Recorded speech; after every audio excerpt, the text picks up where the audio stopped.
Premium quality football shirts at an extremely affordable price. Sound good? If so, check out the sponsor of today's video, jerseyfifa.com. You can see that I've sent you some shirts and they really are top quality, so make sure to click the link in the description to go find a shirt for yourself or perhaps as a gift for someone else. And you can now use code jerseyfifa at checkout for 10% off your order. That's code jerseyfifa at checkout for 10% off your order. I really do recommend their product, so go take a look. Now let's get into the analysis. So this week Erik ten Hag has been confirmed as the next Manchester United manager for next season. And it seems pretty clear to everyone that we're going to be seeing quite a lot of transfer business at the club ins and out this summer. And I think one position in particular that needs improvement is at centre back, because most of Ten Hag's previous sides have had left footed centre backs, so I wouldn't be surprised to see United trying to bring one into the club this summer. If we look at the current crop of Manchester United centre-backs, they don't really have this player that is naturally suited to playing on the left-hand side of the centre-back pairing, and they certainly don't have a naturally left-footed centre-back currently in the squad. Now, to some it may not seem like a big deal to have a left-footed and a right-footed centre-back to form a pairing, but for me personally I think it's something that is ideal simply because it creates a greater balance to the structure of the team. By having a left-footed player on the left-hand side of the pairing, it just makes things easier, and by being left-footed on this side, it makes the passing angles far easier, making it easier for the team to play the ball out from the back.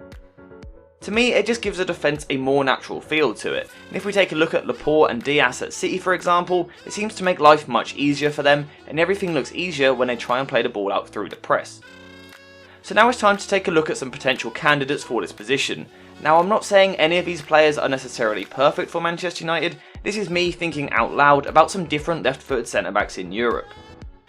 So the first player on the list that I want to look at is Spain and Villarreal centre-back Pau Torres. So let's just get straight into this and analyse some of the strengths and weaknesses of the 25-year-old and what he has to offer as a player.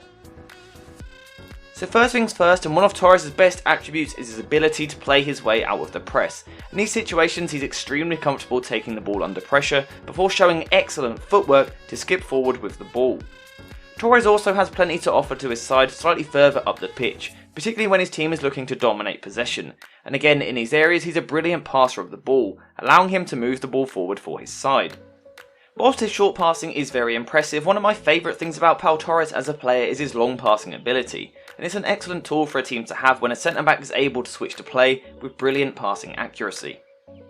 Finally, Torres is also happy to take on responsibility himself to carry the ball forward, and his ability on the ball in these areas is up there with the very best defenders in Europe. He looks like a midfielder in these types of situations. This is backed up when we take a look at his FBref report as well, and we can see that particularly in possession, he ranks up there as one of the very best defenders in Europe over the past 365 days. His quality is immense.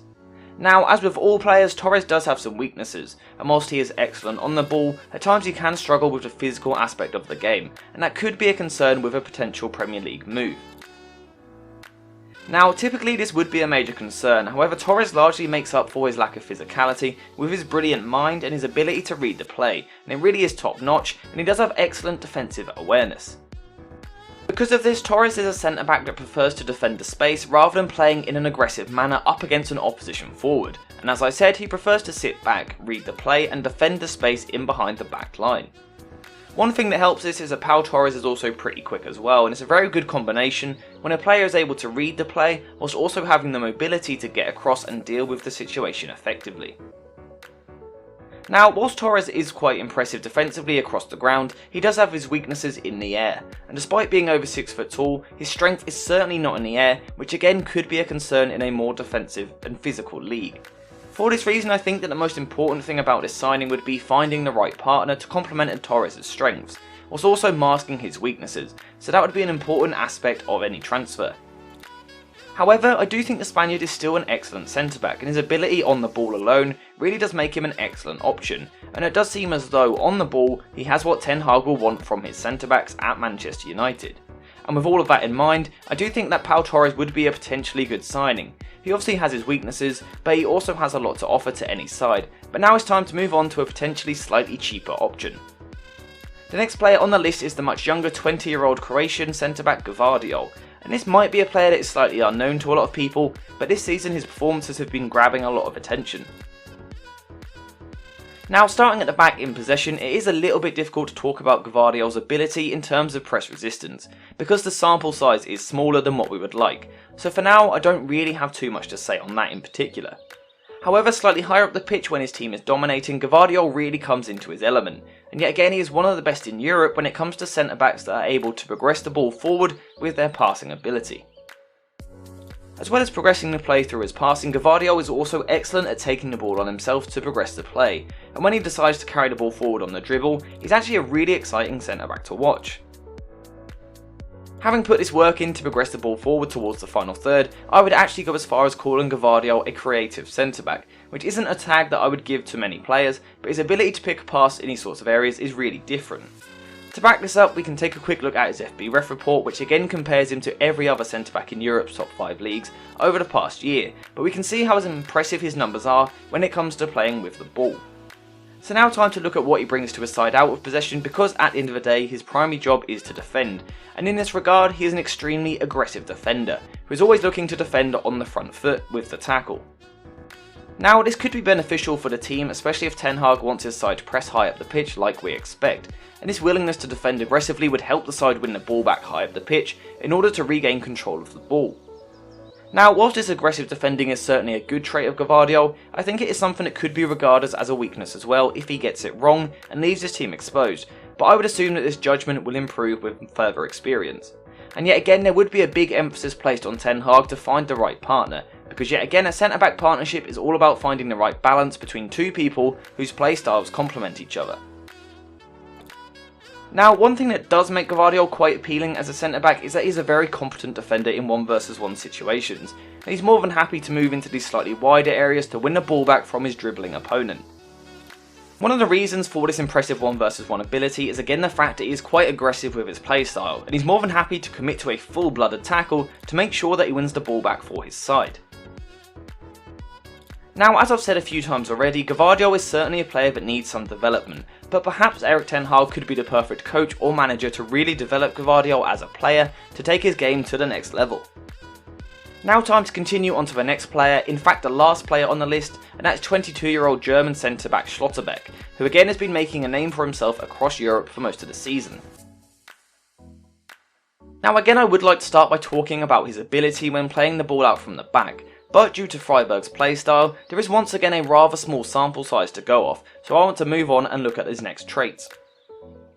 Now, one thing I can talk about with more confidence is his ability with the ball at his feet in the middle third of the pitch, and Schlotterbeck is another player that is more than happy to take responsibility on himself to carry the ball forward through the thirds. Again, these situations aren't always possible, but this isn't too much of an issue for Schlotterbeck because once again he's good at passing, and again his passing range is pretty impressive to progress the play for his side, again moving the ball forward through the thirds. Now, whilst I said that I don't give this tag out too often, Schlotterbeck is actually another player that I would class as a creative centre-back option, and again it's extremely valuable for a side to be able to have this creative outlet from a slightly deeper area. Now, for a bit of evidence to back this up, we can look at his FB ref report from the past year, and even just at a quick glance we can see all the green bars to quickly show how impressive his form has been over the past 365 days. So time to look at the more defensive side of things, and again Schlotterbeck is a player that really likes to defend on the front foot, squeezing high up the pitch to help his team win the ball back as high as possible to regain possession.